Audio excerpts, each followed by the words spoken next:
Still got it.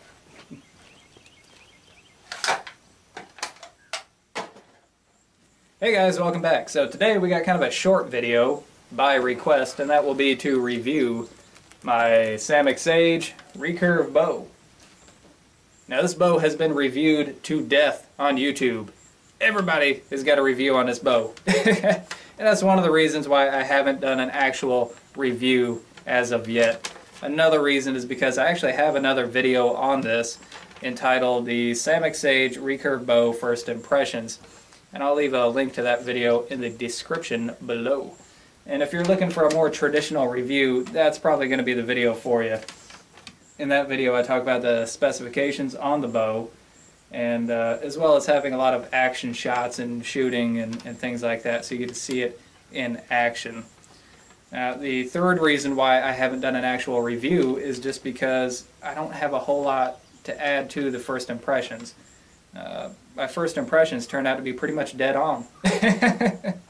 So for this video it's going to be more of an after action review and just reviewing how well it did during hunting season.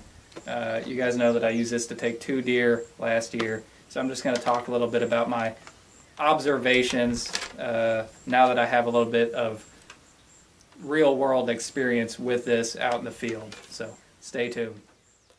Alright, so the big question here is, how well did the bow perform? Well, I like to say that it performed as well as any other bow in its class. What class would that be?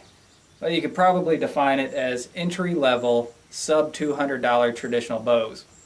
Now, I hate the term entry-level, and that's because it's really for anybody. Okay? It's kind of like guitars.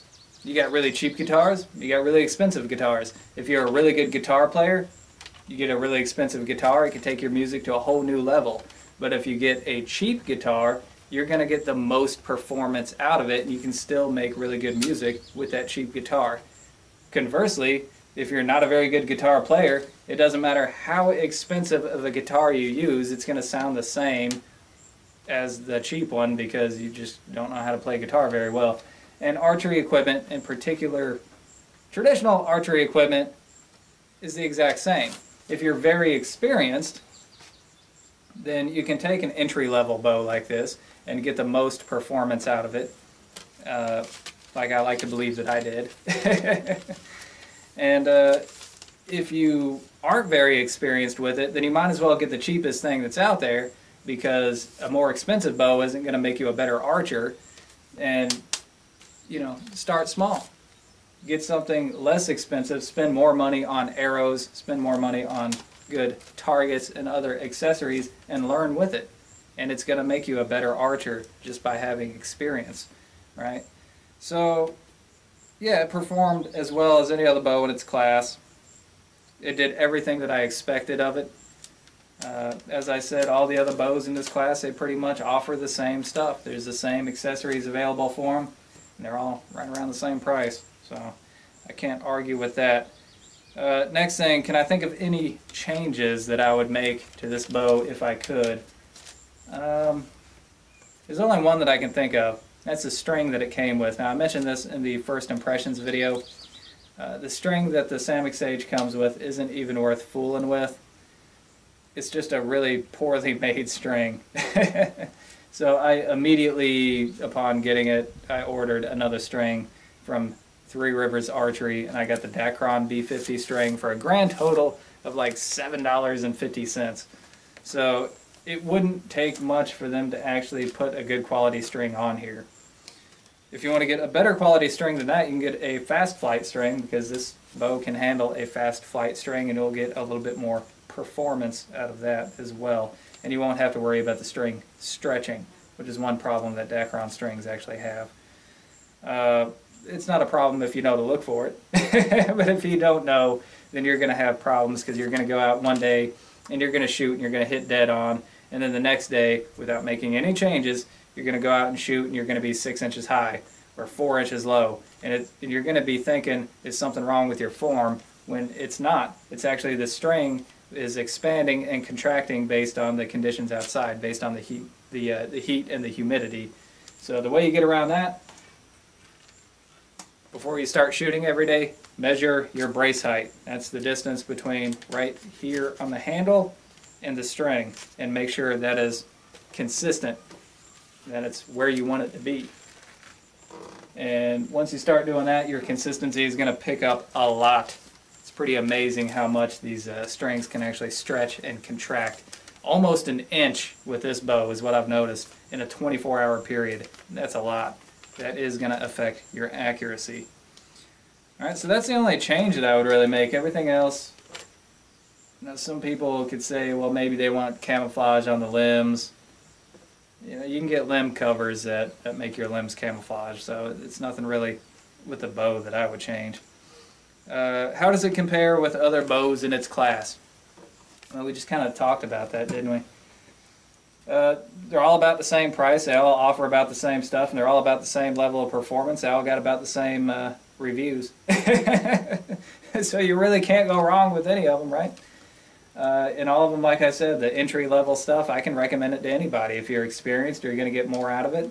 If you're inexperienced, you're going to learn with it.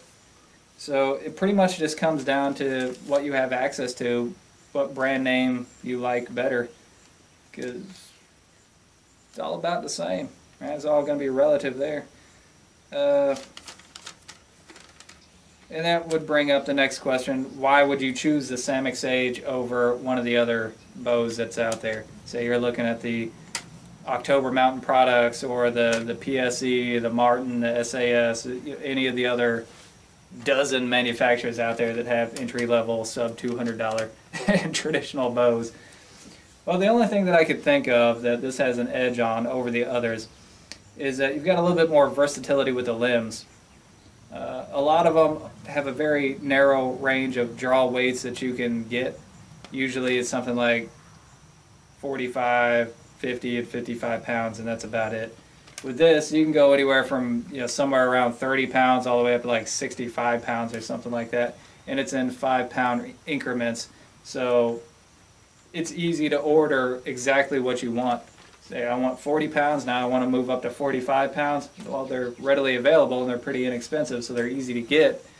It would not be hard to move up like that and say, after I shoot the 45 pounds for a little while, I want to move up to 50, 55 pounds. Hey, you can do that. You can have a whole range, a whole collection of you know, bow limbs that's going to actually fit this bow for a fairly inexpensive price.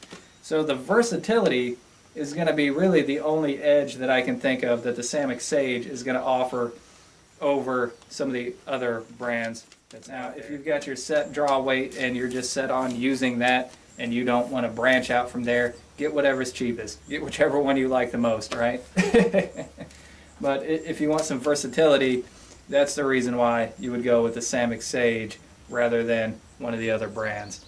Alright guys, that is all the time that I have for today, and that's all that I got for an actual review. Again, if you'd like to see a little bit more on it, check out my other video, the Samick Sage Recurve Bow First Impressions. Again, the link is in the description below. And until next time guys, thumbs up.